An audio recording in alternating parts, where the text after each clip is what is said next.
அன்பார்ந்த முருக பக்தர்களுக்கு வணக்கம். நான் ஜெயம்எஸ்கே கோபி. இன்று மாலை வரக்கூடிய பௌர்ணமி ரொம்ப விசேஷமானது.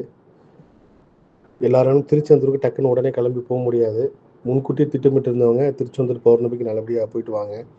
உங்கள் வீட்டு பக்கத்தில் இருக்கிற கடற்கரை பகுதியிலையோ இல்லை நதிக்கரையிலையோ இல்லை ஒரு சிறு குளமாக இருந்தால் கூட இன்று மாலை நீங்கள் நிலாவை பார்த்து வணங்கி கேட்கக்கூடிய விஷயம் கண்டிப்பாக அது எவ்வளோ பெரிய மோசமான விதியால் தடுக்கப்பட்டிருந்தாலும் இயற்கை கொடுக்கும்.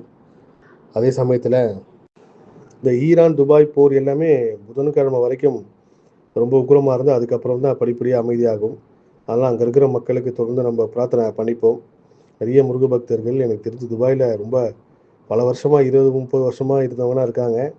எல்லாத்துக்கும் நம்ம பிரார்த்தனை பண்ணிப்போம். எல்லா மக்கள் பாதிக்கப்பட்ட எல்லா மக்களும் விரைவில் மீண்டும் இயல்பு நிலைக்கு திரும்பணும்னு முருகப்பெருமான்ட்ட நான் வேண்டிக்கிறேன்.